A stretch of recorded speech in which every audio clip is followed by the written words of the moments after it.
Welcome to the University of Michigan Dentistry Podcast Series, promoting oral health care worldwide.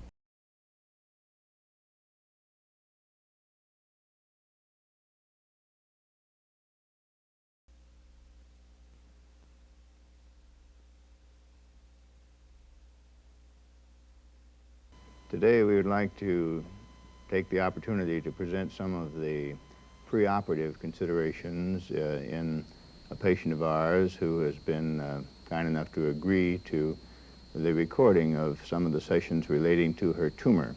She has a rather interesting condition, and we'll ask her about it. Mrs. Brooks is 50 years of age, and she came to us first in the oral surgery clinic about a year and a half ago. And what was the reason for your coming in at that time, Mrs. Brooks? At that time, doctor, I had discovered this swelling on my side here. And I was curious about it, naturally. So I thought I'd come to the best place. And I came here, and they started treating me. There was just swelling, but no pain? No pain at all. Mm-hmm. And where was that specifically on your jaw? Where was it swollen? From the lower side here, my Mm-hmm. left side. Well, at that time, then a procedure was carried out for you, was it not? Yes, it was. And did you have much trouble after that was done? No trouble at all. According to the records of the hospital, Mrs. Brooks had a lesion that we will see radiographically in a few moments, which was removed a year and a half ago, and 2.5 years ago, actually, and was diagnosed as a cyst of the jaws, and she was seen postoperatively only once. It was suggested that she come back, but she didn't come back. Was there any special reason why you didn't return? Were you just feeling all right, or what was Yeah, the I trouble? felt real good, but I didn't want to think it was there. I pretend like it wasn't there. You were I trying didn't want to face up to facts. to dismiss it from your mind. That's right. Well then, again, you started to have some swelling down there. Right. About how long ago was that? I guess really it never really go away. It was there all the time. Began to get in my mind that I should go back and have it corrected. So I decided to come back. We'll have a look in Mrs. Brooks' mouth in just a moment. Before we do, however, you may have observed that in the midline of her upper lip, she has a very inconspicuous but nevertheless evident scar, and that is from a condition for which she was also treated at the medical center. That was a swelling of your upper lip? That's right, swelling. And did that change much? Did it go up and down? No, just one spot, stay in one place. And was it soft or hard? Soft. The records of the hospital indicate that Mrs. Brooks had a hemangioma of her upper lip, a localized lesion. Had you had that for a long time? Quite a while. Perhaps, when did you first notice that upper lip lesion? Oh, maybe 6 years ago. Well, at any rate, that was the diagnosis, and that has been removed completely and has not recurred. We will look at the anterior part of Mrs. Brooks' mouth, and I'll ask you to kind of put your head slightly forward and now back against the headrest, and we'll put in these retractors. If you can open, please, and then close right together. Now, as we come in on Mrs. Brooks' mouth, you'll see she's partially edentulous. The area in our immediate concern has been biopsied 10 days ago, and therefore a defect is seen in the gingival region to the left of the midline. Let's try to put your chin down just a little farther. Now we can come in close and have a greater impression of the swelling that is here. This is sort of a crater-like defect. The crater has been produced in the zone of the biopsy. There was a preliminary aspiration of this lesion with a needle which yielded some scant amount of fluid, and that was followed by the biopsy. If we would palpate this area, we'd find that it is really quite firm to our palpating finger. There is considerable resistance here throughout. It is not soft, and it is not painful. That's not hurting you when I push on it, is it, Mrs. Brooks? Okay. So we will come back in a moment to have a look further at what may be indicated for that lesion. But now let us look at the radiographs taken 2.5 years ago first, and then the current series. We see a Panorex view here, which was taken in January of 1972, at the time Mrs. Brooks first appeared. And we would see the configuration here of the mandible. And if we look at the outlines of the inferior alveolar nerves bilaterally, we see as we come toward the symphysis area that there is a peculiar radiolucency. We will see that peculiar radiolucency that was associated with some expansion. According to the records at that time, aspiration again was followed by intervention, and a cavity was encountered, and from the cavity a lining, a cystic lining, was removed. We will review the histopathology of that lesion a little later. At any rate, it was diagnosed as a cyst, and it was diagnosed as a non-odontogenic cyst. This would be some type of inclusion, perhaps mid-mandibular cyst or primordial cyst, a rare entity to be sure. Mrs. Brooks was asked to return. Her immediate follow-up course was satisfactory, and as you have heard from her, she did not come back and did not have an opportunity for us to monitor this region. So we did not see her until this visit, and at this time you'll see in the lower panorex a very extensive lesion. We see what might be best described as multiloculation in the destruction of the mandible. The panorex views, of course, are blurred in the midlines, and you'll have to compensate for that with me.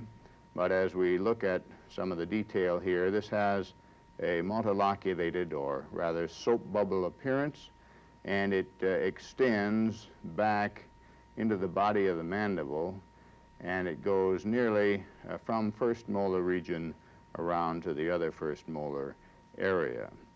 That is what appears in this set of films. We'll now look at the occlusal views. Turning then to the occlusal view, we see the teeth in the area slightly displaced by this process. These are the films of 2.5 years ago. And one can see a rather irregular radiolucency here that is somewhat expansile. And if we turn to a different projection on an occlusal film that gives us the outer cortex, we'll find an even more interesting delicate expansion out here, suggesting that a process has ballooned this out. It is interesting that the operator 2 years ago was able to identify and to eliminate from this area a discrete cyst lining. If we now come to our films of today, we would see that after 2.5 years, the process is far more extensive. It has expanded, and as we look at another occlusal view, finally this one on the right, we would see a greatly expanded mass, the jaw literally being over twice its normal width, and there are several important areas to look at in detail. The genial tubercles are here. As we follow the lingual cortex that we will be hoping to conserve, as we'll talk about surgery later, we'll see that there is one point right here where it is very close in that particular projection. We have the hope that that is a relatively small area in diameter and that there still may be some continuity of lingual cortex across that position. At any rate, we deal here with multiloculation. And as multiloculation goes, this could be one of many things, many types of tumor. The obvious and important one to think about is ameloblastoma, and that is the diagnosis that was given on the biopsy taken last week. There are a variety of ameloblastomas. This seems to be the classical form. Soap bubble lesions can also, of course, bring to mind a number of other different changes, the possibilities of hemangioma, the possibilities of fibroosseous disease, fibrous dysplasia, and the possibilities of other problems of histiocytosis might be considered, and certainly other forms of neoplasm, both benign and malignant, and both primary and metastatic has to be considered in these situations. But we go back to the patient with then radiographic evidence that we have an expanding lesion which has changed, but 2.5 years is quite an interval for the relatively slow process that has gone on. We'll come back now then to Mrs. Brooks, and we'll reaffirm some of our clinical impressions. Now, Mrs. Brooks, you don't have any numbness in your teeth or your lower lip? Not at all. They feel perfectly normal to you? Very much so. Mm-hmm. And the displacement of teeth, you haven't been aware of any particular change in the position of your teeth or your bite? No. Okay. Well, I'd like to point out, just in closing, the size of the tumor. We can see, if I look at her chin and feel it here, that is expanded rather markedly from the point between my two thumbs. There's a marked expansion here that is very firm, hard, painless. There's been no deficit in motor function here. She has complete control of her lower lip. So there are no neurologic deficits, either sensory or motor. Now we'll have these retractors in again. Now, would you close again, please? We have already demonstrated, and would you drop your chin down a little? That's fine. Now, I'd like to have you open your mouth widely. We will anticipate the need, on the basis of radiographic and clinical boundaries, to go back to the first molar areas bilaterally. And all of these anterior teeth must be removed with the tumor.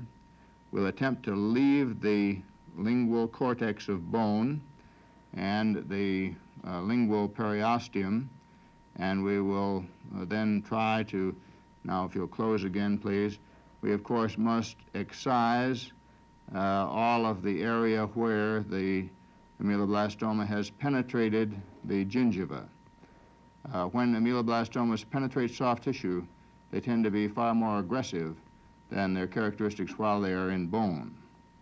So we will hope post-operatively to have Mrs. Brooks back with us after we have removed this tumor from her mandible.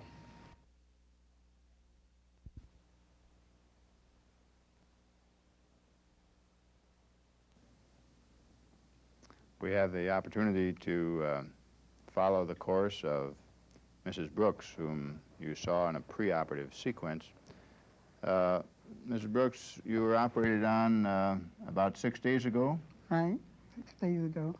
And that'd be a week tomorrow, right? Right. And are you having very much pain?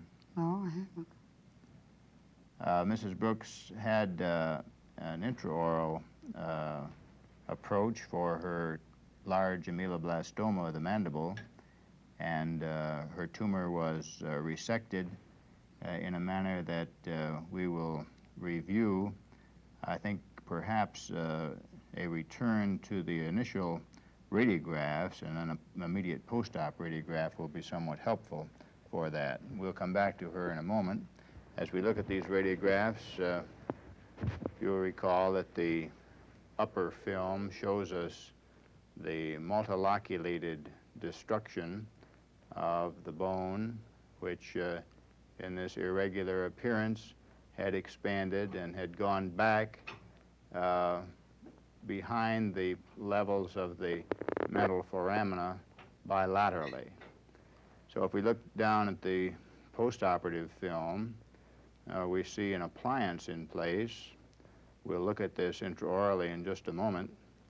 It is a cast metal appliance, and it locks into her remaining molars. The tumor has been resected along these lines of cut. The approach was made by a full degloving of the entire mandible and an excision of the overlying gingiva, and some details of that we'll try to show with some slides. We are reminded in this preoperative photograph of Mrs. Brooks that the tumor of her anterior mandible had generated a fair prominence here of the lower lip as compared with the upper lip, and we will go through a series of photographs of the stages of the surgery when Mrs. Brooks was in the operating room under nasal endotracheal general anesthesia.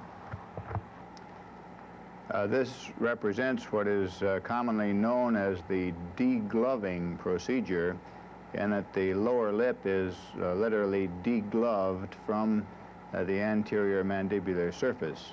If we look back here, we will see the mental nerve on the right uninvolved side and the exposure that is made back here, the inclusion of the alveolar attached gingiva, particularly in the soft tissue out here that's been overriding the tumor. This represents the musculature of the lip where the sharp dissection was carried out to leave a border of normal tissue away from the prominent expansion of the bony tumor mass. So this is degloved and was approached from both an anterior approach, and then the dissection was carried down further toward the inferior border. With the dissection carried down further toward the inferior border, the lateral saw cuts have been made with a striker saw. These go through to the lingual plate, through the lateral or buccal plate, through the medullary bone, and spare or leave the cortical bone of the lingual plate, with an adequate tumor margin here to account for the possibilities of some invasion beyond what were the clinical boundaries. A similar cut has been made over here, and we then will be ready to expose the inferior border. Here, with a more extensive degloving, with a retraction of the lip and chin down, we see the inferior border of the mandible where it has been cut in order to leave just the lingual plate. You recognize the attachment here of the anterior belly of the digastric muscle. This osteotome then is going in to complete the section. A cut similar to this was made on the lingual side of the alveolar crest, so that the tumor mass here is being lifted away, leaving only the lingual rim of the mandible. In the surgical specimen, we see the block of mandible that represents all of the anterior mandible from molar to molar region. You see the mental foramen on this side and the millimeter scale on this knife handle to indicate the relative size. The attached gingiva here, the overlying soft tissue that was removed. We'll now turn the specimen over and see the other side.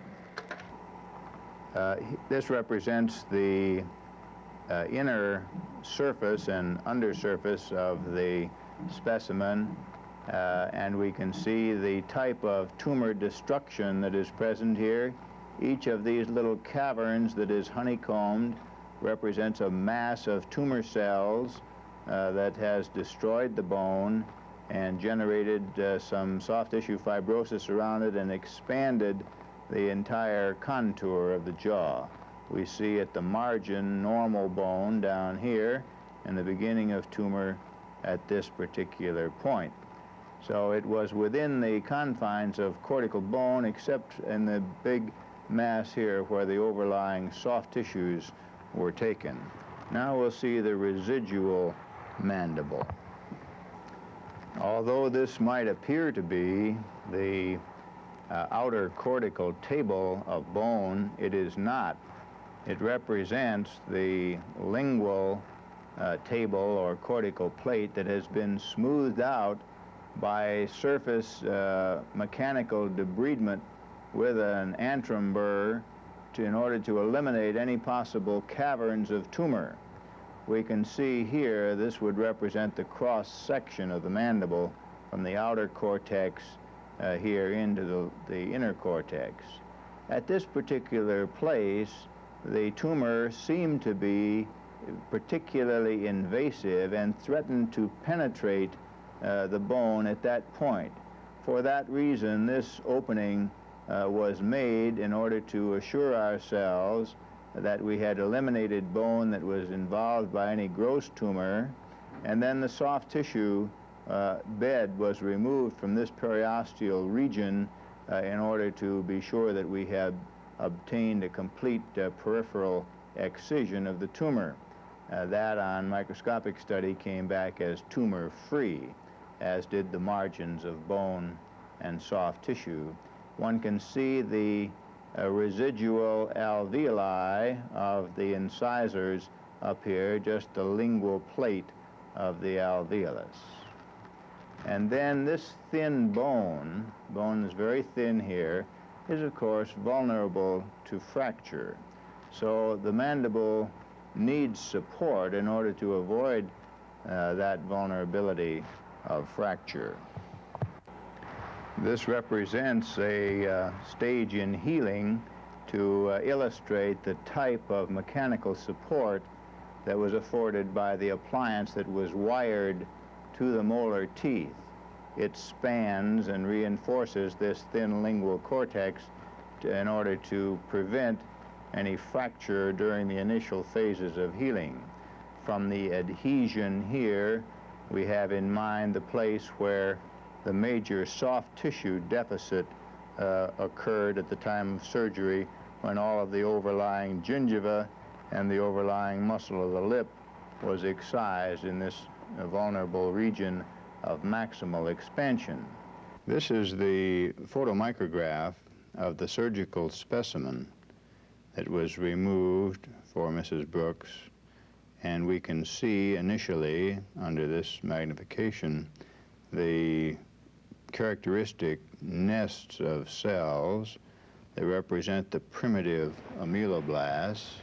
We see the contouring here of these palisaded cells that sort of dip in and invaginate, sort of like the dental lamina might do, and then the cystic areas that are here and around.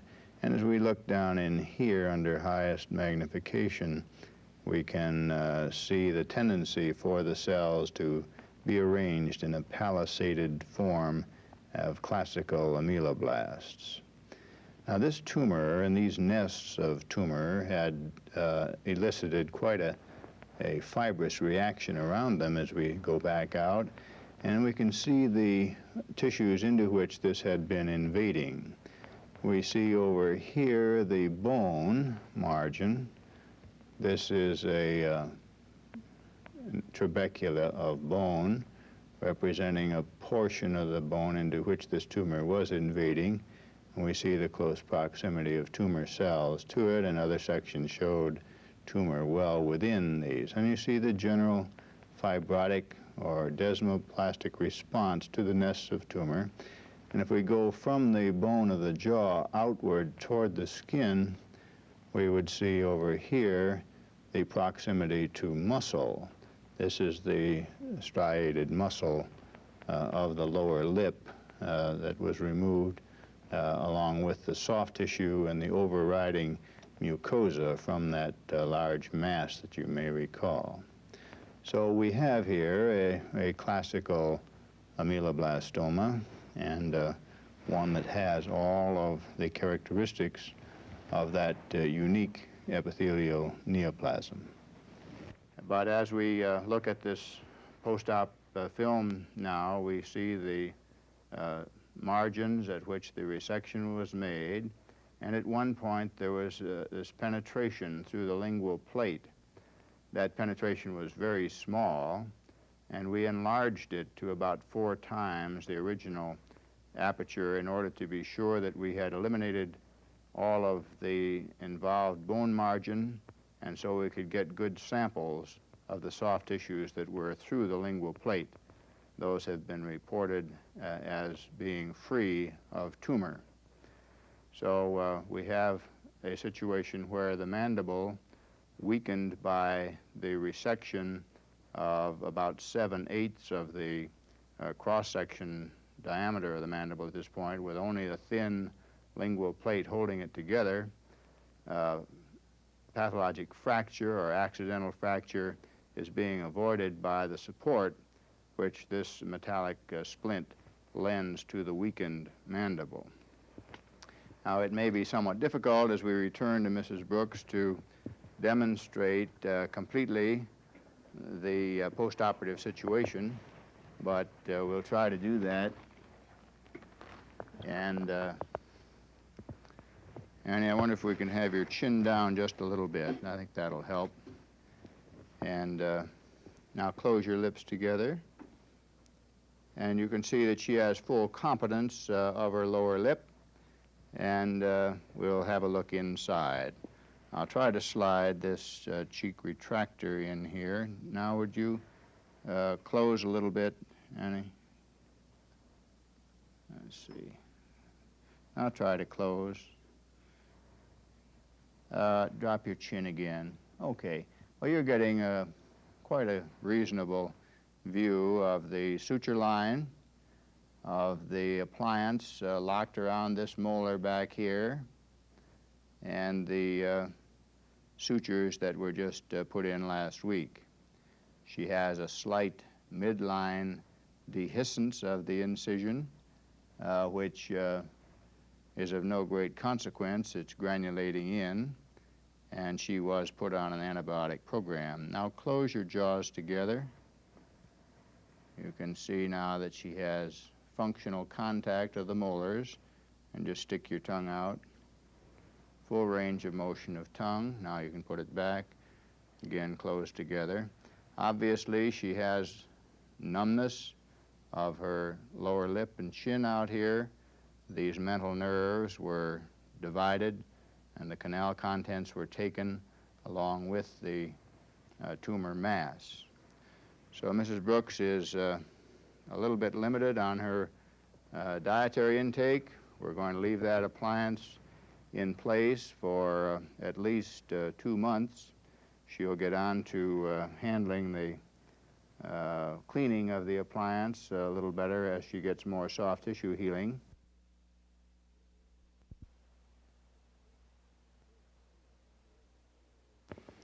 We're continuing in our interest in the follow-up of our patient, Mrs. Brooks. It now has been 6 weeks since the rather extensive operation on her mandible for the removal of an ameloblastoma. And we would like to just check with her on how she is getting along. Are you having much pain, Mrs. Brooks? I haven't had any pain at all. No pain. And you've been eating? Very much so. And the appliance that we're going to take out of your mouth today, that's been fairly comfortable too? Well, sometimes when I thought about it, I guess it was uncomfortable. Uh-huh. Well, we would have a look inside Mrs. Brooks' mouth to recall the subtraction that was made, and later on we'll have a look at her chin profile. You may recall that her chin was very prominent with the tumor. Now try to close a little, Mrs. Brooks. That's good. Try to close a little more. That's it. So when we come in, would you just lower your chin a little bit, please? That's good. Very good. So one sees the appliance that has been used really to support the jaw and to protect the residual thin lingual plate from fracture during these 6 weeks of healing. The soft tissue healing is very complete, as you can see. Your molar teeth together, try to bite all the way down. Now, with that contact in the back, she's been functioning. The future reconstruction considerations are a little far off. Right now, we've been interested in making sure that clinically and radiographically she is free of tumor. Right now, try to open again a little bit. And I wonder if you would just try to slip that appliance out. Would you try to remove it for me while we're showing it off here? Maybe a little bit difficult. I can flip it off for you. You hang on to that retractor on your side there. Atta girl. This was previously secured by wiring and has a little clasp on it. I'm going to have some interesting problems so you can see the type of appliance that was there. These clasps fit on the molars, and this has provided good stability during the time that she has been in fixation. Now we'll have a little better look perhaps at the residual ridge. We can see how prominent it is, and we'll certainly it's not the normal configuration of a ridge. There's an undercut in part, but in general the quality of the tissue is quite good. The adhesion that's more on the left side was of course where the overlying soft tissue was completely removed. Now would you try to close your jaws together again, Annie, all the way down. Just try to bite together. That's fine. So we can see that this molar is in complete function, and eventually we'll be concerned about the possibilities of tolerance of appliance over this residual ridge. Well, we'll take those out now, and we can see really quite acceptable chin contour here. And Mrs. Brooks, if you could turn just a little bit to one side, and okay, we get your chin up here a little bit. Again, we need a background that is, but at any rate, she was very prominent here where the tumor expanded her jaw, and she's back now to a fairly normal proportion. Now we'll come back again, straight ahead. Well, for 6 weeks, post-operatively, Mrs. Brooks is doing extremely well. The initial healing is satisfactory. Recalling the importance of close monitoring of these patients over long periods of time, however, because of the great tendency for this type of lesion to persist and to recur, we'll be wanting to keep close track of her, and we will see her at monthly intervals, probably for at least the first year, and then over a period of perhaps 5 years, extend that to intervals of 2 and 3 month follow-up checkups for clinical and radiographic surveillance. Thank you again, Mrs. Brooks, for coming in to see us.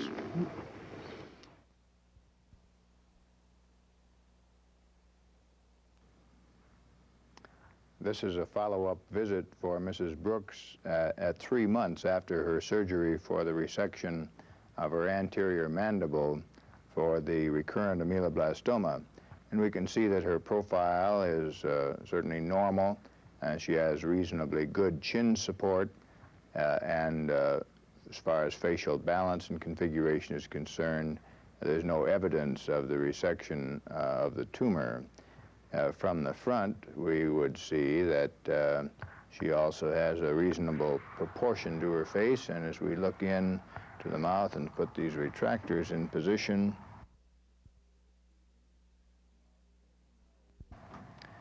now we will see with these retractors in position that the molar teeth, the only teeth that she has left in the mandible, are in occlusion. They are undisturbed. We have previously seen the splint that was used to support the thinned out mandible, where only the lingual plate was left. If she moves her chin down a little bit and opens, if you could open any, and then moves her tongue back a little, you can see the configuration of what is residual ridge. There is only the lingual plate there, and the vestibule is absent to the left of the midline, where the soft tissue deficit was greatest and where the adhesion is attached at a higher level. We have hopes that her mouth will be able to be restored so that some function can be regained. Now, if you'll close your jaws again, Annie, and then open again and close again. There is no functional deficit to the remaining mandible, and the jaw is solid, and her sensation in the areas of the mental nerve has not yet returned. This is still a numb area, is it not, Annie? Is there any change at all here? Do you get any tingling yet or not? Sometimes. Once in a while. Well, we think that at this stage of the game, Mrs. Brooks is doing well, and we hope that we can proceed with the prosthetic reconstruction for the missing teeth and alveolar bone. You've been listening to a presentation from the University of Michigan School of Dentistry, which is dedicated to supporting open learning and open educational resources. This recording is licensed under the Creative Commons. It may be reused and redistributed for nonprofit use. Please attribute materials to the University of Michigan School of Dentistry and redistribute under this same license. For more information on how this and other University of Michigan School of Dentistry recordings may be used, visit www.dent.umich.edu/license.